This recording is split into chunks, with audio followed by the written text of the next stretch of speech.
Hello everyone, स्वागत है आप सभी का अपने इस यूट्यूब चैनल पे माय डियर फ्रेंड्स। आज हम डिस्कस करने जा रहे हैं इनविटेशन के बारे में। इनविटेशन यहाँ पे डायरेक्ट सेलिंग के इनविटेशन के बारे में हम बात करेंगे। तो दोस्तों इस वीडियो को अंत तक देखिएगा, तभी आपको समझ में आएगा ये बेहतरीन वीडियो।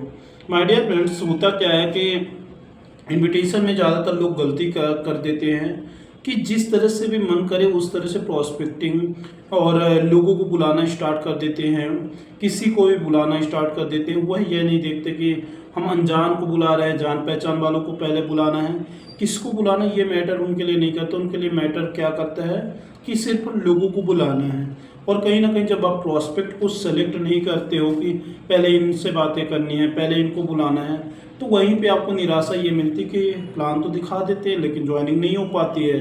तो माय डियर फ्रेंड्स, एक बात याद रखिएगा, जब आप लिस्ट को 3 कैटेगरी में बांटते हैं, हॉट, वार्म, कोल्ड, 3 कैटेगरी में आपने बांट दिया, तो इनविटेशन को भी आपको यही 3 कैटेगरी में बांट के अब बातें करनी है। दोस्तों होता क्या है कि आप हॉट कैटेगरी मतलब जिनसे आपकी डेली बातें होती हैं, डेली मुलाकात होती है, वो आते हैं आपके हॉट कैटेगरी में।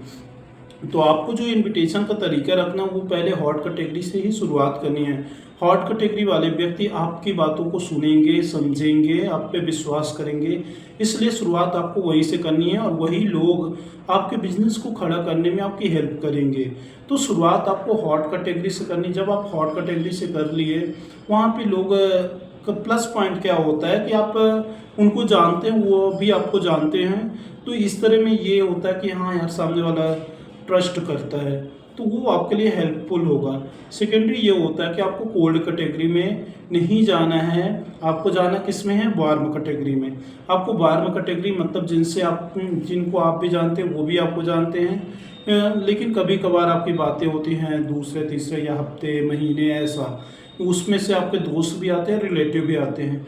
तो उन्हें आपको क्या करना है कि किसी तरह हॉट कैटेगरी में कन्वर्ट करना है और उनसे भी बातें करनी है। तो पहले आपको हॉट करना, फिर इसके बाद वार्म, और आखिरी में जब आपकी लिस्ट ख़त्म हो जाती है तो वो होता है कोल्ड कैटेगरी।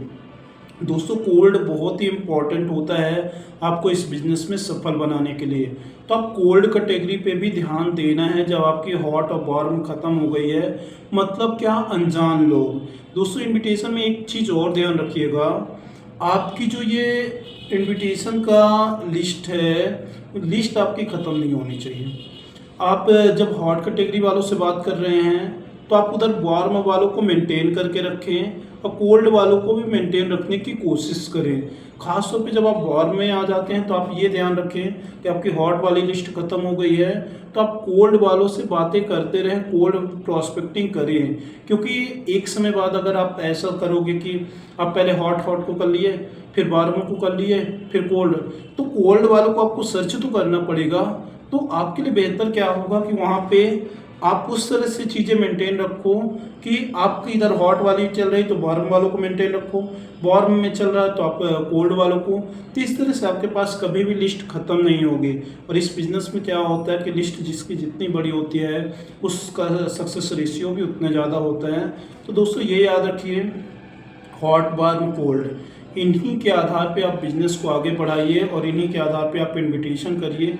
अगर दोस्तों आप सही तरीके से अपनी कंपनी का इंट्रोडक्शन देते हैं, अपनी कंपनी के प्रोडक्ट या सर्विस का इंट्रोडक्शन देते हैं, क्योंकि इनविटेशन में यही चीज़ें ज़रूरी होती हैं, तो कहीं ना कहीं आपके बिज़नेस से सामने वाला बंदा कन्विंस होगा और ज़रूर आपकी बातें सुनेगा, और जब वो अट्रैक्ट होगा तो आपके बिज़नेस के लिए एग्री भी होगा।